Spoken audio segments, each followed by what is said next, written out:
Abner Hubertus untuk membawakan pengajaran pada malam hari ini. Baik, selamat malam. Terima kasih Bu, seperti di Bu Sonya ya. Selamat malam semuanya, Bapak Ibu yang terkasih. Mungkin ada yang baru, yang lama, kita lama tak bertemu. Semoga dalam keadaan sehat-sehat semua ya.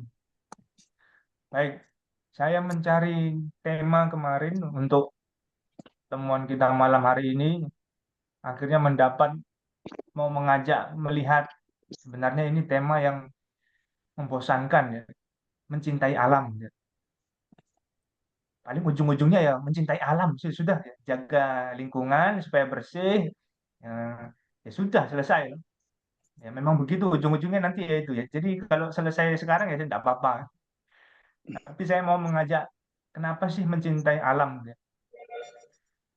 Ada Paus Fransiskus mengeluarkan ensiklik atau surat atau dokumen penting ya. Ensiklik ya, yang berjudul Laudato Si itu tentang lingkungan ya. Itu kalau dibaca juga pasti nambah hidup semakin berat Mas. Karena tulisan-tulisan uskup, tulisan-tulisan paus itu kan panjang lebar, ngomong apa, ngomong apa, ya. Ujung-ujungnya ya menjaga kebersihan, ya, menjaga lingkungan. Ya.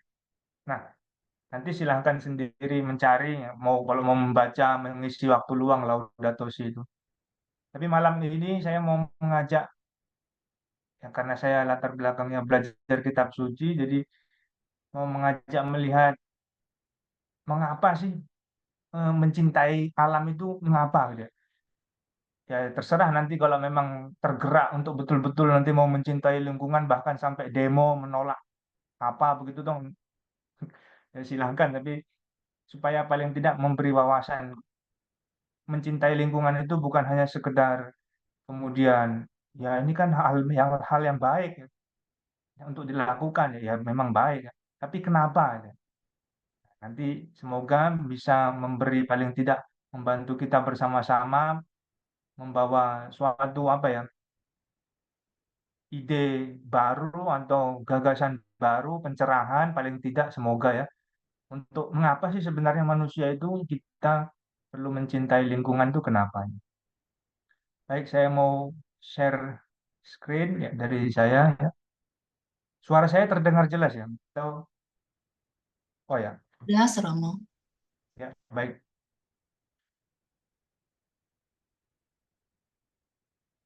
Apakah sudah terlihat screen? Sudah, Romo. Oke, ya. Nah, baik. Mengapa perlu mencintai alam? Ya jawabannya ya perlu Romo ya. Ya memang perlu ya. Kita gambarannya kan begini ya. Kalau dalam dokumen Paus itu mengatakan bumi ini rumah kita bersama, no? Ya, rumah kita saja kan kita sapu, kita bersihkan lah supaya kita tinggalnya nyaman ya. Nah, manusia sebagai manusia ya, rumahnya di mana? Ya bumi ini. Maka menurut Paus, bumi ini adalah rumah kita bersama, maka perlu kita jaga. Masalahnya manusia ini berapa miliar ini? Berapa kepala coba? Ngatur itu supaya mencintai alam ini kan sulit sekali ya. Karena di alam itu ya banyak kekayaan juga yang perlu untuk digali, untuk diambil, untuk diolah, untuk dikuasai bahkan ya, untuk kesejahteraan bersama. Nah, maka saya mau mengajak kita langsung melihat nanti ke kitab Kejadian nanti, tapi nanti ya. Pertama ini, dalam ensiklik Laudato Si ini gambarnya ya di sebelah ini ya. Ini ensiklik ini tentang em, perawatan rumah kita bersama ya. Paus itu mengatakan kita bukan Allah. Itu jelas ya. Kita bukan Allah. Lalu bumi sudah ada sebelum kita dan telah diberikan kepada kita. Itu dulu ya. Kita bukan Allah, bumi sudah ada sebelum kita. Maka sebenarnya kan kalau dari kalimat ini yang berhak ngapa-ngapain bumi itu kan Allah loh. Karena kalau kita lihat kitab Kejadian penciptaan, manusia itu diciptakan terakhir. Bumi dan segala isinya diciptakan awal, ya. Yang punya bumi ini sebenarnya Allah. Jadi sebenarnya yang berhak ngapa-ngapain bumi itu Allah. Tetapi nanti kita lihat manusia diberi sesuatu, ya, supaya bumi ini bisa diolah, bisa diapa-apain gitu ya. Tapi prinsipnya bumi ini yang berhak mengapa-ngapain itu ya Allah. Tetapi karena Allah nanti kita tahu bahkan ya memberi mandat, memberi perintah, memberi kuasa kepada manusia, maka kemudian manusia punya kuasa untuk ngapa-ngapain bumi ya. Itu dulu ya. Ya, kita bukan bukan Allah, kita bukan Allah. Kita itu kecil sekali. Ini saya temukan gambar ini bagus sekali ya. Kalau dalam perjanjian lama itu, jika kupandang karya jarimu, bulan dan bintang kau ciptakan ya, karya jarimu. Seperti orang lagi membuat suatu apa tembikar itu atau bejana, jari-jarinya membuat. Jika kupandang langit, bintang, karya jarimu yang kau ciptakan.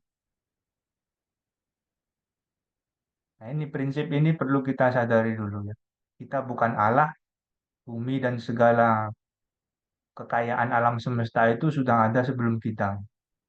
Baru kita diciptakan dan diberikan kepercayaan untuk ngapa-ngapain bumi. Nah, ngapa-ngapain ini nanti yang mau kita lihat ini. Apa sih maksudnya mengapa-ngapain? Atau dalam tema kita ya, mencintai itu bagaimana sih? Maksudnya mencintai itu gimana sih? Kok perlu mencintai itu kenapa sih? Ada di kitab Kejadian. Nah, lebih lanjut, Paus mengatakannya, Allah telah menulis sebuah kitab yang indah, yang huruf-hurufnya adalah banyaknya makhluk yang ada di dalam semesta, ya. Ada di dalam alam semesta. Jadi Paus Fransiskus itu melihat Allah itu menciptakan dunia dan segala isinya itu ya seperti sebuah kitab yang indah, yang huruf-hurufnya itu adalah banyaknya makhluk yang ada di alam semesta. Nah, ini bisa dilihat misalkan di gambar ini ya. Ini adalah gulungan kitab dalam bahasa. Ini gulungan kitab. Kalau kita pernah mendengar dalam kitab suci toh, Yesus membuka gulungan kitab atau siapa lagi yang di dalam gulungan kitab. Nah, ini maksudnya ini. Jadi orang Yahudi itu zaman dulu bahkan mungkin masih ada sekarang ya, ditulis di kertas panjang gitu ya, papirus kah, entah kulit hewan kah. Jadi dirangkai, dijahit. Ya, ini kan kelihatan ini jahitannya ya, dijahit. Jadi gulungan, jadi panjang. Lalu nyimpannya bagaimana? Ya digulung.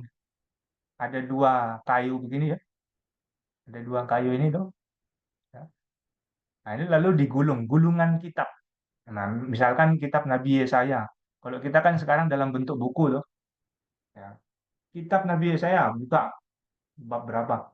Nah kalau mereka ya gulungan kitab. Nah ini gulungan kitab Nabi Yesaya misalkan itu dibuka semuanya. Ya, membuka gulungan kitab. Nah alam ciptaan dianggap seperti itu. Jadi tulisan-tulisan kecil ini ya segala macam huruf-huruf itu ya, titik, koma itu bagaikan makhluk yang ada di alam semesta. Jadi gambarannya adalah penciptaan itu bagaikan Allah menulis gitu, dalam buku. Jadi kaya sekali.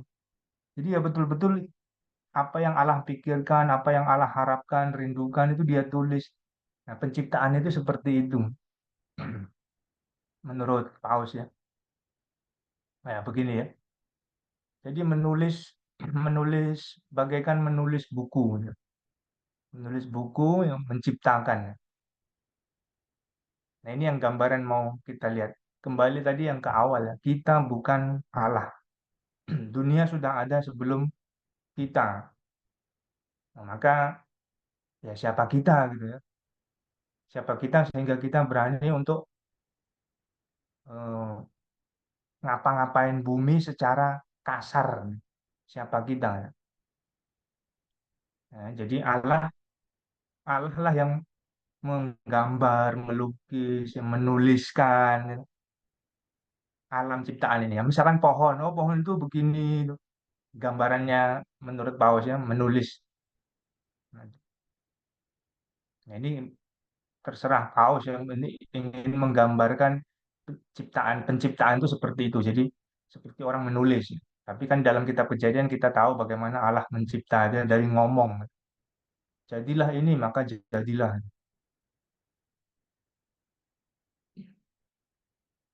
Nah, kita mau melihat langsung sekarang kitab Kejadian ya. Kita tahu sudah hafal di dalam kepala ya, bukan di luar kepala. Kalau hafal itu dalam kepala. Kejadian bab 1 ayat 26. Baiklah kita menjadikan manusia. Saya mau mengajak kita mulai dari kata manusia saja. Baiklah kita menjadikan manusia.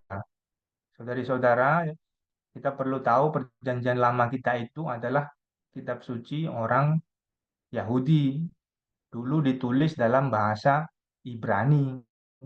Maka kita harus melihat dalam bahasa aslinya bahasa Ibrani. Ini kejadian perjanjian lama ditulis dalam bahasa Ibrani. Nah, kata manusia itu ya di sini ya ayat 26 ya, berfirmanlah Allah baiklah kita menjadikan manusia. Nah, apa kata asli dalam bahasa Ibrani manusia itu? Adam ya. Jadi menurut orang Yahudi dan kita orang Kristen, Adam itu bukan orang dulu ada orang namanya Adam, enggak ya. Ya, beda memang. Tapi ini adalah suatu refleksi, suatu permenungan bahwa dulu pernah ada, pasti ada manusia yang pertama diciptakan. Ya. Nah, itu nggak tahu apa ya. Tapi manusia yang pertama diciptakan itulah asal asal usul manusia-manusia sekarang. Apa itu? Ya manusia. Allah menciptakan manusia. Nah, dalam bahasa Ibrani Adam. Ya. Jadi Adam itu bukan nama orang seperti sekarang Bapak Adam, enggak. Artinya Adam itu ya manusia. Baiklah kita menjadikan Adam. Ya, kita mau lihat itu saja dulu ya. Manusia itu Adam. Nah, yang menarik adalah dalam bahasa Ibrani, tanah atau bumi, ya, dalam bahasa Ibrani itu juga akar katanya sama, Adam. Bahasa Ibrani itu dibaca dari kanan ke kiri ya. Adamah, tapi karena dia eh, bumi itu di, dilambangkan atau berjenis kelamin dalam tata bahasa itu ya berjenis kelamin eh, perempuan gitu ya. Jadi ada imbuhan ah. Jadi kan sebenarnya manusia dan tanah itu sama sebenarnya. Maka konsep orang Yahudi dalam merenungkan penciptaan itu sehingga menulis kitab Kejadian adalah oh manusia ini mati kembali ke tanah. Maka berarti dulu diciptakan pertama kali manusia yang pertama itu manusia itu diambil dari tanah. Maka ada kan dari tanah akan kembali ke tanah karena manusia diciptakan dari tanah. Sehingga itulah Adam, Adam. Nah, kita pun sekarang ini ya Adam. Misalkan ada ibu-ibu disebut Adam, oh, jangan marah. Kalau memang makanya tanya, itu dalam bahasa Ibrani atau dalam bahasa Indonesia? Wah, kalau dalam bahasa Ibrani ya enggak apa-apa saya terima ya. Adam, karena saya memang Adam, manusia ya. Kita semua Adam, manusia. Ya, kemudian eh, baru ada Adam siapa gitu misalkan ya manusia, Adam Abner gitu. Adam siapa gitu. Tapi yang ini ya coba lihat kan menarik ya. Manusia itu Adam ya, tanah, bumi itu Adamah.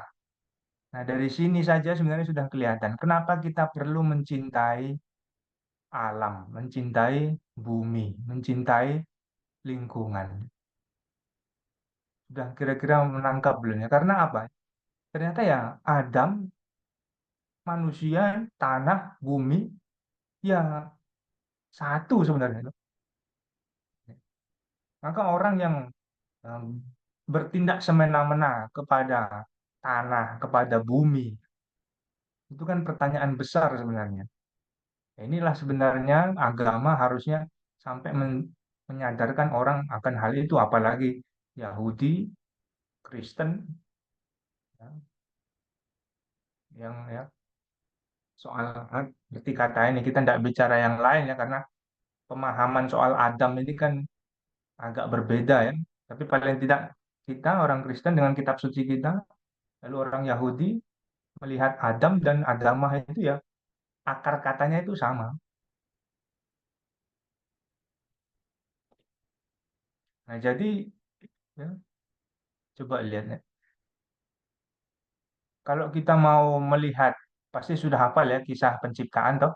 Jadi ada manusia, ya, manusia pertama Adam, ya, Adam ya, diciptakan, toh. Diciptakan oleh Allah. Manusia diciptakan oleh Allah. Lalu nanti diciptakan sesamanya, penolong yang sepadan.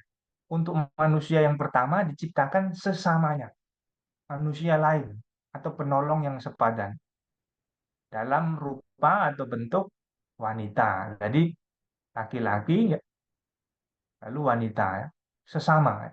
Akhirnya manusia punya sesama. Ya, maka kita kan lihat tidak ada manusia yang hidup seorang diri ya. Kami imam, biarawan, berapi ya tidak nikah, tapi tidak hidup seorang diri. Selalu ada sesama. Dan manusia itu ditempatkan di bumi. Maka seorang manusia pasti punya tiga relasi ini. Tiga relasi ini. Yang pertama dia ya, berelasi dengan Allah. Yang kedua ya, berelasi dengan sesama. Yang ketiga dia berelasi dengan bumi, ciptaan. Bumi dan segala isinya, ciptaan. Nah, tiga relasi ini yang harus dipertahankan, ya, disadari. Ya, semoga bisa mengikuti ya. Jadi manusia ya, diciptakan Allah, ditempatkan di bumi, dan ternyata diciptakan sesama untuk dia. Sehingga manusia tidak pernah hidup seorang diri. Maka aliran-aliran atau aku bisa seorang diri, saya tidak butuh yang lain. Itu tidak sesuai karena tidak baik manusia hidup seorang diri. Diciptakanlah sesama, penolong. Maka saling bertolong-tolonglah kamu. Karena ya itu manusia diciptakan supaya ada teman. Ya, dari awal ciptaan itu sudah maka bekerja sama, tolong menolong dan sebagainya nilai-nilai yang baik-baik itu ya di bumi, ya, di bumi. Nah, baru kita mau melihat saya mau mengajak kita masuk kenapa mencintai alam kemudian ya. Kalau tadi kan sudah paling tidak kita lihat ya kita ini kan Adam ya sama bentuknya itu sama, asalnya itu sama, kita dari tanah, dari bumi. Maka kita harus mencintai apa asal-usul kita, tanah. Lalu mengapa mencintai alam? Nah ini yang paling tidak saya mau memberikan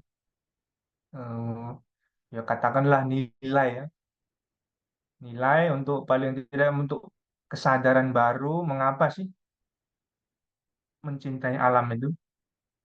Paling tidak ada kata kerja yang diberikan Allah kepada manusia menurut kitab Kejadian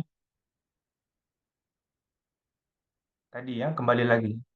Kita bukan Allah. Bumi sudah ada sebelum kita. Tetapi Allah di bumi.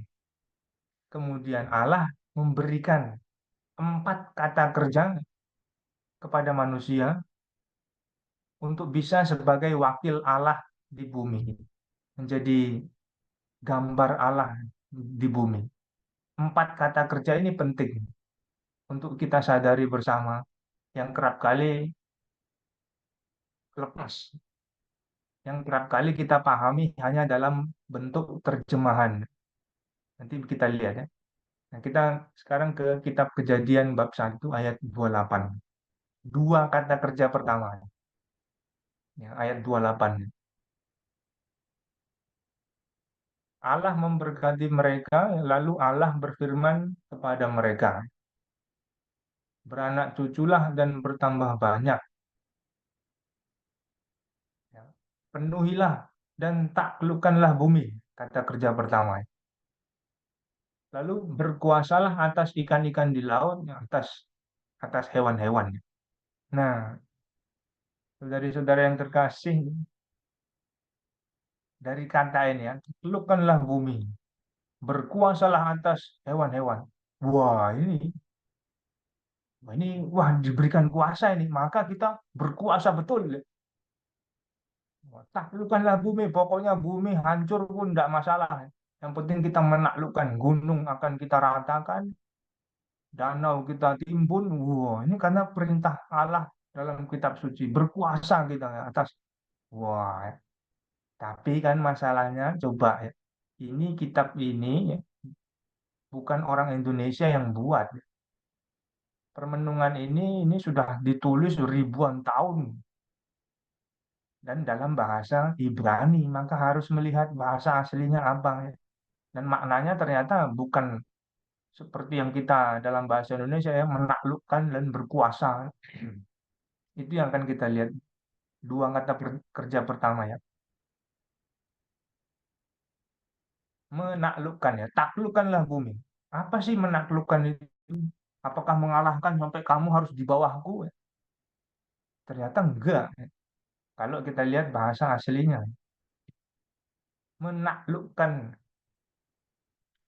Ya, ini ada biar paling enggak pernah melihat tulisan Ibrani, huruf Ibrani, enggak usah. Nah, bacanya begini ya ini yang kanan ini. Kabas, menaklukkan itu dalam bahasa Ibrani kabas. Artinya apa ya? Sama sekali tidak ada menaklukkan. Masalahnya kalau diterjemahkan lurus-lurus nanti kepanjangan itu, ya. Kabas itu artinya apa? Memetakan, membuat ruang-ruang, mengatur. Nah, itu kan sama saja berarti gambarannya seperti ya kita yang menaklukkan. Artinya apa? Kita yang membuat ruangan. Ini gambarannya seperti ini. Misalkan kan kalau kita buat rumah, manusia itu kan senang yang teratur gitu ya. Menaklukkan itu artinya oh, ini ruang tamu di sini ya. Nanti ini ruang makan, ya. Memetakan. Ini tempatnya untuk ini, nanti ini begini. Itu maksudnya menaklukkan itu ya. Kata aslinya itu, kapas itu. Memetakan, membuat ruang-ruang, mengatur. Jadi bukan melakukan, wah semua pokoknya saya hancurkan, wah yang penting dapat ini. Nah, coba lihat, kan beda sekali ya. Makna aslinya itu apa ya? Menaklukkan, taklukkanlah, penuhilah dan taklukkanlah bumi. Taklukkanlah bumi, penuhilah. Mana yang buat tempat tinggalmu yang mana? Ini diatur ya, supaya baik ya. Tidak merugikan, tidak merusak. Seperti memetakan rumah ini, merancang. Akhirnya kan enak ditinggali, tidak mengganggu lingkungan gitu kan. Tidak mengganggu siapa-siapa ya. Membuat ruang-ruang mengatur. Nah, ini kan sudah lepas sekali kan kalau nah makanya kalau ingin menafsirkan atau menangkap pesan yang sungguh-sungguh dari kitab suci dalam ilmu tafsir kitab suci kita perlu bahasa aslinya ya, perlu belajar bahasa aslinya. Kami waktu itu ya studi itu harus dulu belajar bahasa Ibrani dan Yunani untuk perjanjian baru, Ibrani untuk perjanjian lama supaya bisa menangkap betul apa sih pesannya gitu. Ya, ini menaklukkan aja sudah beda, belum nanti tiga kata kerja yang lain. Kita harus betul-betul memahami. Nah, kemudian kalau kayak begini kan, berarti kan orang yang membuat ruang-ruang, mengatur, memetakan supaya ya indah. Itu kan dalam pemahaman lainnya adalah aku mencintai mencintai lingkungan, mencintai alam, ya, mencintai alam, ya, mencintai alam. Karena mengatur, bukan untuk merusak, tapi mengatur, membuat ruang-ruang, memetakan.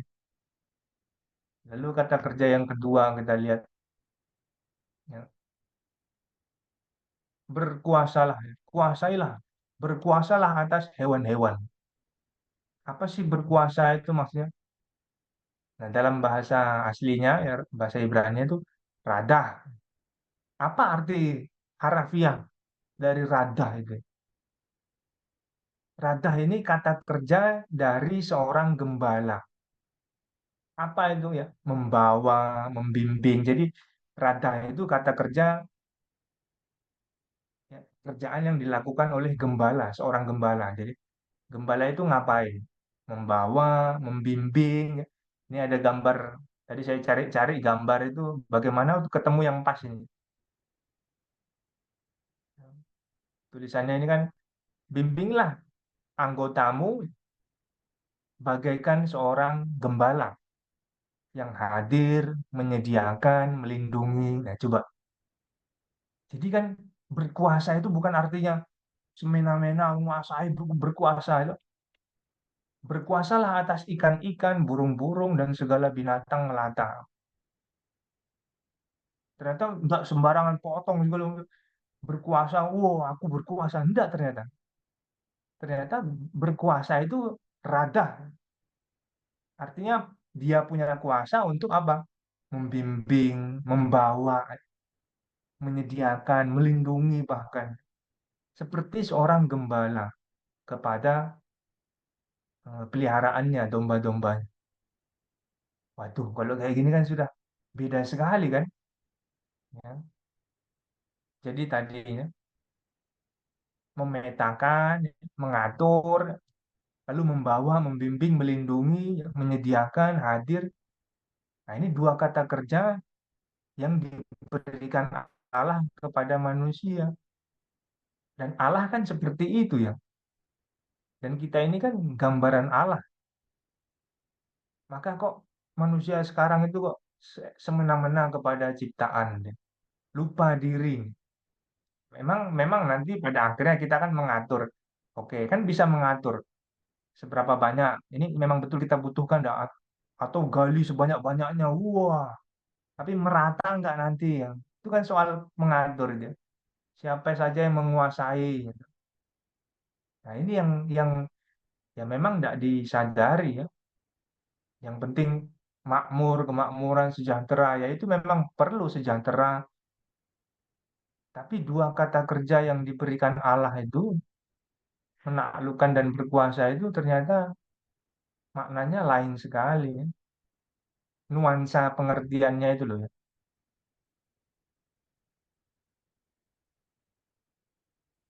Ya. Kita membawa, membimbing, ya, melindungi.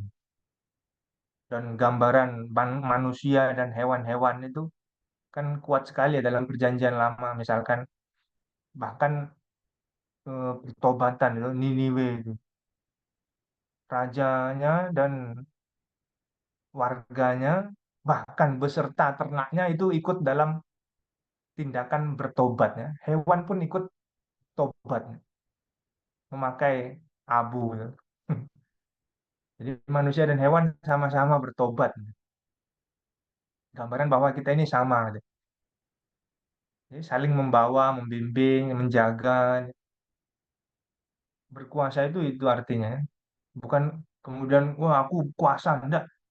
Justru kamu ada kuasa, berkuasa ya kamu seperti gembala. Tidak semena-mena, tapi melindungi, membawa, membimbing, melindungi alam, tidak semena-mena. Nah, ini dua kata kerja dari kitab Kejadian bab 1. Lalu dua kata kerjanya yang lain ini lebih dalam lagi karena dua kata kerja yang pertama yang kita lihat ini ya, menaklukkan dan berkuasa, ini hal yang ya katakanlah duniawi gitu ya. Karena nanti dua kata kerja lainnya itu terkait dengan hal religius. Nah, ini dari bab satu. Lalu bab dua, dua kata kerja yang berikutnya. Tuhan Allah mengambil manusia itu dan menempatkannya dalam Taman Eden untuk mengusahakan dan memelihara. Mengusahakan dan memelihara taman itu. Nah, ini apa maksudnya ini? Mengusahakan dan memelihara. Mengusahakan ini artinya saya gali terus, semua saya ambil atau bagaimana? Mengusahakan alam, mengusahakan ciptaan, mengusahakan gambaran Taman Eden itu kan gambaran em, pohon-pohon segala macam yang diciptakan ya, gambaran bumi itu. Dan memelihara itu taman itu bagaimana ini? Ya, dua kata kerja ini. Dan ternyata dua kata kerja ini terkait bukan hanya sekedar tindakan manusia mengusahakan lalu memelihara, enggak ya. Ini dalam bahasa aslinya itu ya istilah kata kerja yang sangat khas, ya, sangat khusus. Ya. Apa maksudnya? Ini terkait dengan hal religius tadi. Kita lihat ya. Mengusahakan. Kita disuruh tadi kan mengusahakan ya. Mengusahakan. Silahkan mengusahakan. Apa kata kerjanya dia? Ya, abad. Nah, ini bahasa ya, Ibrani ya, abad. Nanti dalam bahasa Arab dan kita serap dalam bahasa Indonesia, nanti kita kenal kata abdi. Ya. Abad. Abad itu ya, sama itu ya. Ibrani, Arab itu kan rumpunnya sama aja. Maka kita serap dari bahasa Arab, abdi, mengabdi. Nah, jadi kata mengusahakan itu bukan hanya sekedar mengusahakan itu enggak ya, tapi nuansanya adalah nuansa religius, nuansa ibadat ya, abdi ya, ibadat, ibadah, abad, ibadah, mengabdi. Nah, ini misalkan saya tidak bisa, saya copy saja nih, abodah, abad itu bisa artinya bisa bekerja, bisa memuji, bisa melayani, mengabdi. Jadi satu kata kerja itu ya mengusahakan itu ya tiga kata ini masuk dalam kata mengusahakan. Jadi mengusahakan itu kata kerja mengusahakan ya, mengusahakan ciptaan ini konteksnya adalah bagaikan inilah ibadatmu, ya, ibadah, beribadah. Coba. Jadi bukan sekedar wah, iya, tapi ada unsur ibadat, mengabdi, beribadat. Dan ini dalam tradisi gereja Katolik kita kenal istilah yang sangat terkenal sekali. Ora et labora. Wah, ini bekerja, berdoa dan bekerja. Coba lihat. Ini dari Santo Benediktus. Berdoa dan bekerja. Jadi waktu itu Santo Benediktus dalam bekerja ya aku berdoa. Waktu aku berdoa ya aku beribadat, aku bekerja. Coba ya. Jadi doa dan kerja itu nggak terpisah.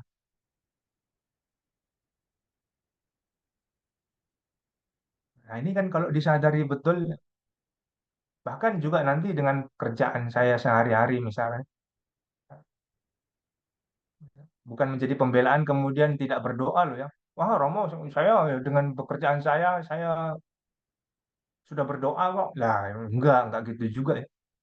Saya nyuci, saya ngepel, ya betul sih ya. Tapi ya sempatkanlah waktu juga untuk berdoa loh.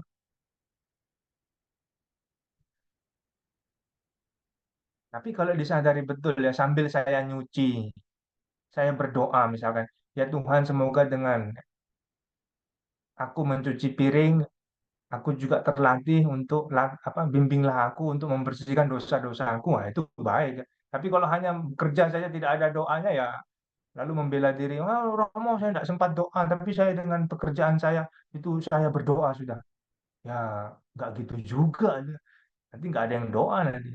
Tapi kalau misalkan sambil nyapu saya berdoa, tiba-tiba ingat mungkin eh, lawannya atau musuhnya atau yang dendam, ya Tuhan, saya kok tiba-tiba ingat yang saya benci. Semoga seperti menyapu ini bantulah saya untuk bisa menyapu kebencianku. Wah, itu baru berdoa dan bekerja. Nah, tapi kita kembali ke ini yang mengusahakan. Jadi ada unsur peribadatan, ya. Ada unsur mengabdi, bukan hanya mengusahakan menggali bagaimana ini segala macam ya. Tapi ada unsur memuji, melayani, mengabdi. Coba ya kan. Kalau dari sini aja sudah, waduh, ya ternyata berat tapi ya hebat sebenarnya. Sehingga kita hati-hati dalam mengabdi, dalam melayani. Kita hati-hati dalam ya sudahlah kalau memang ini perlu sejauh mana ya. Wah, terus kita terus. Sampai kapan ternyata nanti penyesalan rusak, bencana alam. Waduh, yang rugi orang lain. Tuh. Lalu kata kerja yang keempat, tadi ya, mengusahakan dan memelihara. Nah, kata memelihara ini apa? Dari kata kerjanya samar. Nah, kata kerja samar ini artinya itu menjaga, memperhatikan dengan seksama, ya. Dan nuansanya itu selalu terkait dengan hukum Taurat, melaksanakan hukum Taurat. Jadi dua kata kerja dalam kitab Kejadian bab 2 itu dua-duanya terkait dengan agama, praktek agama Yahudi.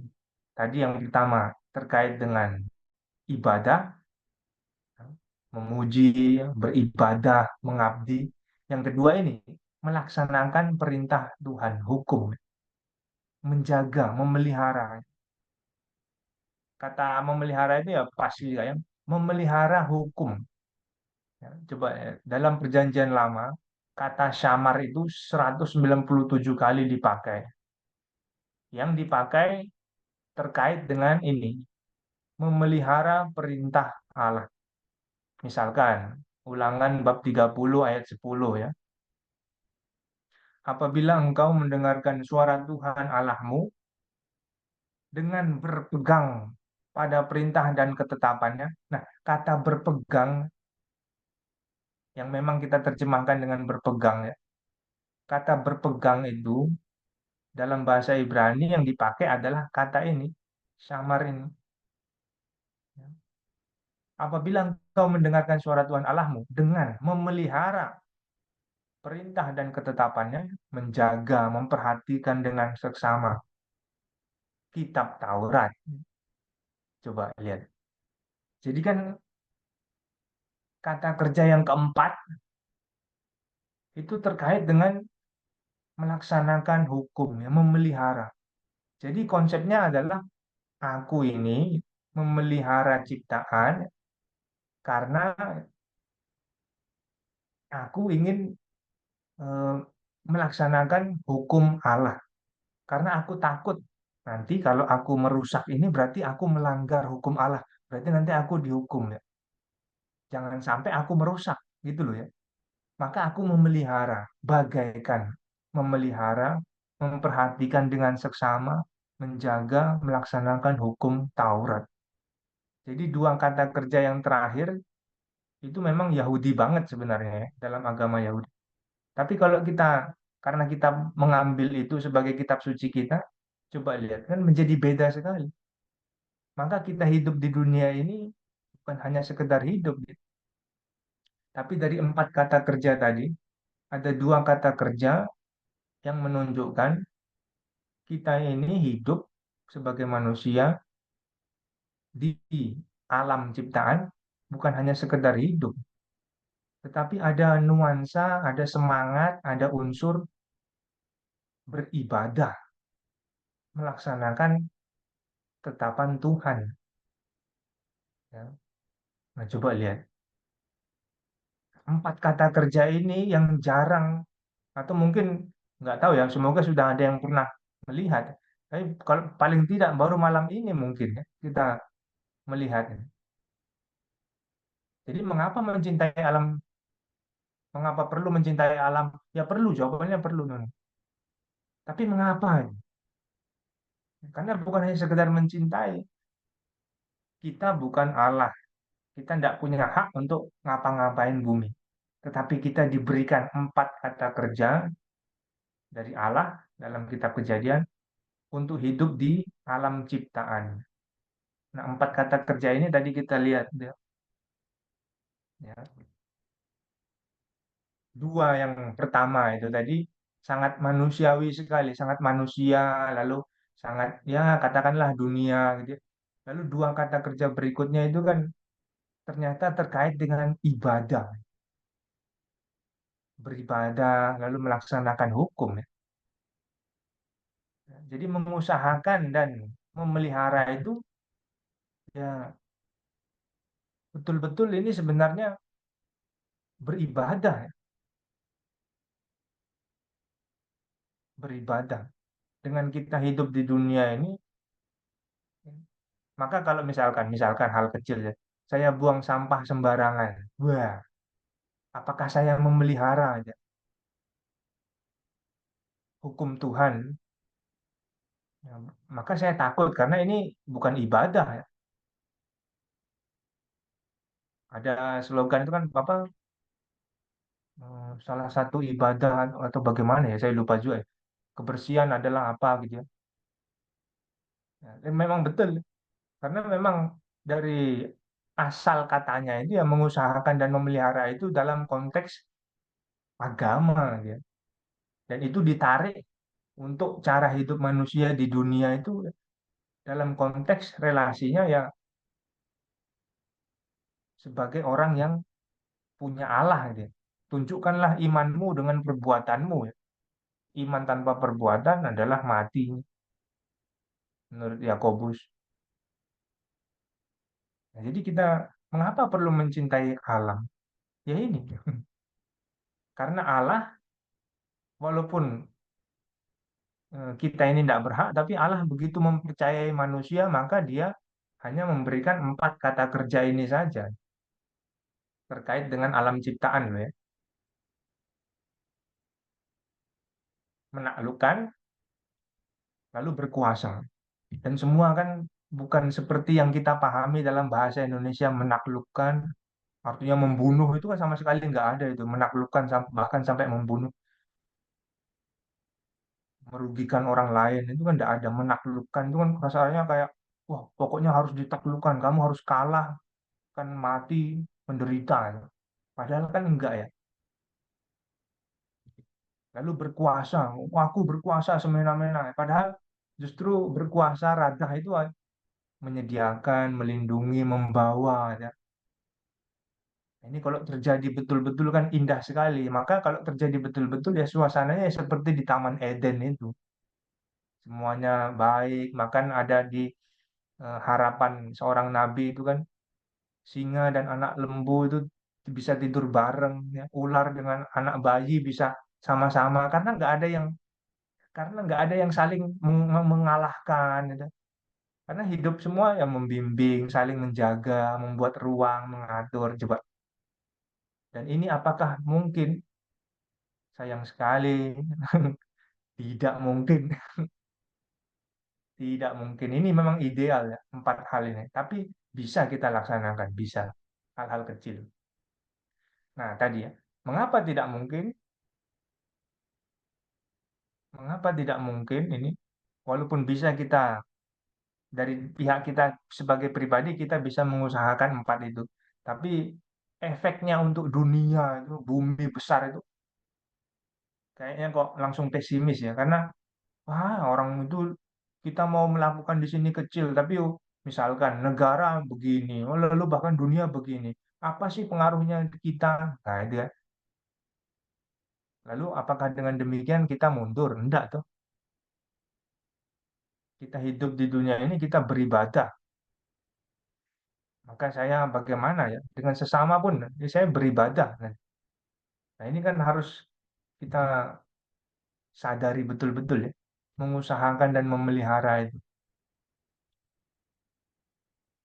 Ada satu kata kerja tapi tidak diberikan dari Allah ya.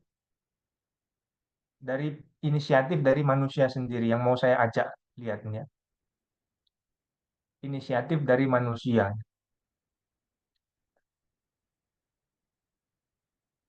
Lalu begini ya, diciptakanlah segala binatang dan segala burung tuh. Menurut kitab kedua ya, kitab Kejadian bab 2 ya. Lalu manusia itu memberi nama kepada segala ternak. Jadi semua binatang belum punya nama tuh, lalu dibawa ke hadapan manusia. Dah, silahkan kamu. Bagaimana menamainya? Nah, itu kemudian manusia sendiri yang berinisiatif memberi nama atau menamai. Ya, kata kerja bukan kelima, tapi kata kerja lain ya. Empat tadi terkait dengan mencintai alam ciptaan. Lalu sekarang ada satu kata kerja yang menarik, menamai atau memberi nama. Nah, ini apa sebenarnya ini? Memberi nama, menamai. Bukan hanya sekedar, oh ini kaki empat, moncongnya begini, anjing kamu ya. Aduh, malah nggak terima mungkin dulu anjing itu mungkin nggak terima ya kalau dibilang kamu anjing. Enggak. Lu enggak namamu anjing. Oh iya iya iya. Dikira dimaki-maki kali ya. Kamu babi. Aduh enggak. Kamu malah ngolok saya. Lo enggak namamu itu babi gitu. Oh iya. Enggak tahu dulu ya. Tapi memberi nama ini apa aja? Memberi nama. Kalau sekarang kan kita mungkin ya memberi nama ke manusia. Padahal sudah ada namanya. Kadang-kadang oh anjing oh minta permisi ya. Wah, malah dikasih nama-nama binatang. Nah, itu bukan memberi nama. Nah, itu bukan bukan semangat penciptaan itu. Nah, kita lihat ini menamai, memberi nama. Jadi arti kata memberi nama itu ya, arti sesungguhnya itu artinya apa ya? Menentukan, menentukan sesuatu ya, sesuai dengan maksud atau makna sesuatu itu gitu. Memberi nama. Misalkan ya, oh jadi ini kaki dua, ini dia begini, begitu ya. Lalu ini ayam, tapi pakai bahasa Indonesia ya. Tapi yang dimaksud memberi nama menentukan sesuatu sesuai dengan maksud atau makna sesuatu. Ya misalkan sajalah memberi nama orang. Kan ada harapannya dong di balik nama itu. Atau kalau mau yang dimaksud dalam kitab Kejadian adalah jadi waktu kejadian memberi nama itu dibayangkan, dipahami adalah bahwa manusia yang pertama itu sungguh-sungguh sangat mengenal, masuk ke kedalaman, seperasaan ya, merasakan.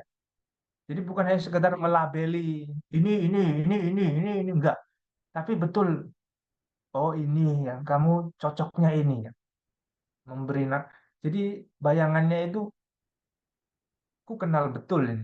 Bahkan ya ini enggak pas nama ini ya. Ini kamu ini. Jadi betul-betul sangat mengenal, masuk ke kedalaman, bukan hanya sekedar melabeli kamu. Nah, ini kan penting ya untuk relasi kita dengan manusia juga ya. Kita sering memberi nama, memberi cap.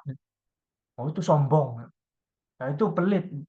Ini kejam. Itu apa? Penjilat. Ini apa? Nah, gampang sekali kita memberi nama.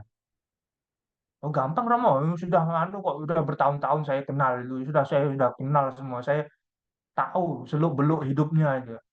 Sehingga ya pantas dia disebut penjilat. Waduh, ya. Seperasaan. Oh, saya sudah merasakan, saya merasakan ditusuk dari belakang. Dia jahat. Nah ini secara negatif, tapi kan memberi nama itu kan secara positif ya tadi betul-betul mengenal, menentukan sesuai makna, sangat mengenal perasaan. Dan ini yang dialami oleh Santo Fransiskus dari Assisi. Ya. Dia kan terkenal sekali, bahkan bisa sampai ngobrol dengan binatang. Ya. Karena dia seperasaan dengan ciptaan itu. Yang mencintai ciptaan, karena dia sadar saya siapa. Ya. Saya ya Adam, saya tanah, saya ciptaan.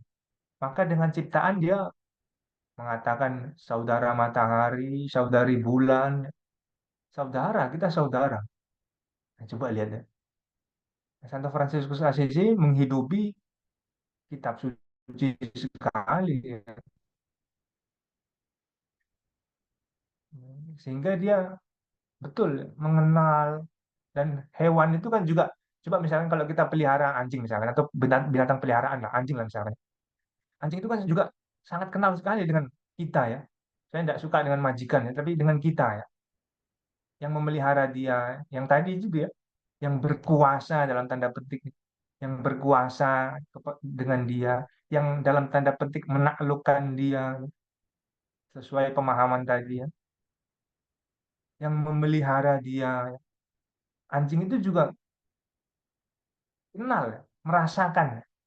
Nah ini seperti Fransiskus Assisi. Nah, semoga mungkin ya, kadang-kadang kan kita heran juga kok bisa tahu dia duduk duduk duduk kan. Sini sini sini datang kan. Cari uang nggak ngerti ya, belum tahu. Nah, Fransiskus Assisi bisa itu lah dengan alam ciptaan, anugerah, anugerah ya anugerah, tapi ternyata ya kita juga bisa sebenarnya. Itu misalkan dengan anjing peliharaan kita atau dengan binatang peliharaan kita yang diajak ngomong, masuk ke kedalaman, sangat mengenal perasaan. Nah, saya kira Ibu Bapak yang terkasih, memang masih ada. Kemudian mengapa situasi itu tidak bisa terjadi? Itu ya karena dosa ya. Nanti karena dosa kemudian menumpulkan kemampuan manusia, ya. Selalu menggagalkan. Bisa, tapi nanti sulit jatuh lagi. Bisa, tapi jatuh lagi. Bukan berarti nggak mungkin tadi 4 kata kerja itu dilakukan. Tapi masalahnya kita lihat nanti dalam kitab Kejadian bab 3 ada ini ya, kejatuhan dalam dosa. Itulah yang membuat sekarang dunia ini sulit ya, untuk bisa seperti di situasi dulu awal penciptaan dengan 4 kata kerja itu indah sekali loh. Hidup damai, rukun, ya. Masalahnya ada ini ya sudah akan sulit, tapi bukan berarti nggak mungkin. Nggak ada efeknya Romo, kecil-kecil aja di rumah. Apa kita bisa mengubah dunia itu? Siapa bilang mengubah dunia ini? Kita bukan Allah sekali lagi ya. Tapi kita paling tidak mengubah diri sendiri dulu lah. Mengubah diri sendiri dulu. Sehingga menjadi inspirasi ya pelan-pelan untuk orang lain. Harapannya ya semua dunia. Tapi kalau mau mengubah dunia, waduh, Yesus saja tidak bisa mengubah dunia waktu itu, tuh. Dia hanya bisa menunjukkan, menjadi teladan.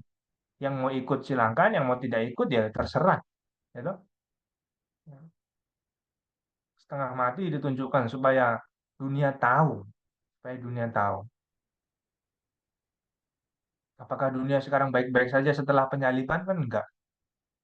Tapi kan paling tidak ternyata ada orang-orang yang mau ikut Yesus. Karena dia sudah menunjukkan, menjadi inspirasi. Ya, salah satunya ya kita-kita ini toh. Karena kita terinspirasi dari Tuhan Yesus lalu kita ikut. Nah ini juga ya. Apakah kita bisa melakukan 4 kata kerja itu? Bisa, bisa. Nggak usah besar-besar, bisa.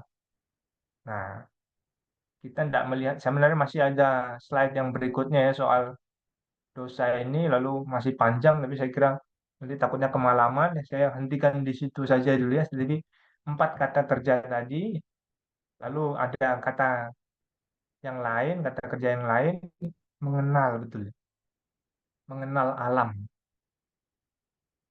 Kita kan bisa sebenarnya punya mengenal ya, pakai mikir sajalah misalkan. Ya. Ini kalau kita gali terus, nanti kan pasti rusak. Lalu bagaimana? Itu kan sudah ada sebenarnya. Tapi tetap saja dihancurkan. Ini begini, tapi nanti nggak apa-apa lah.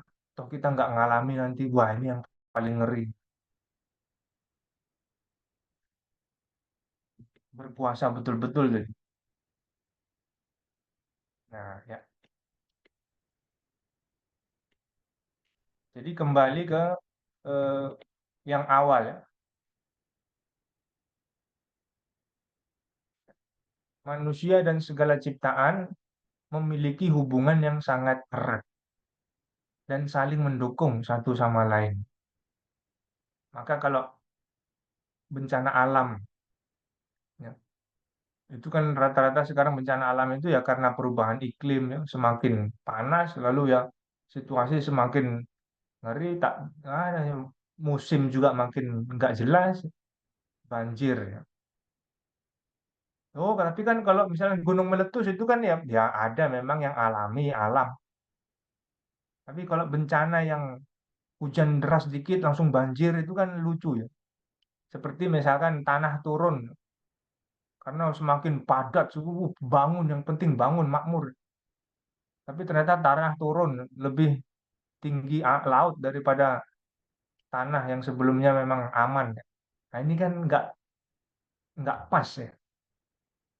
Lalu bagaimana? Kita kan harus hidup. Ya ini tantangannya memang sulit ini sulit ya memang sulit ya kalau hidup itu ya sulit kok. Kalau semua terus langsung sulit ini sulit nggak mungkin tercapai. Nah ya ya sudah ya. Saya nggak mau mengatakan mati saja. Tapi kan kita mau hidup paling tidak kita ya, saya pribadi, ya, saya mau menjadi seperti manusia sebagaimana yang diharapkan Tuhan dengan ada memiliki kualitas empat kata kerja tadi. Nah, bagaimana itu saya usahakan ya silahkan. Ya. Ya, semoga diingat. Ya. Nah, paling tidak itu yang saya eh, bisa berikan. Ya. Saya akan kembalikan ke MC, ke Bang MC. Baik, terima kasih untuk perhatiannya.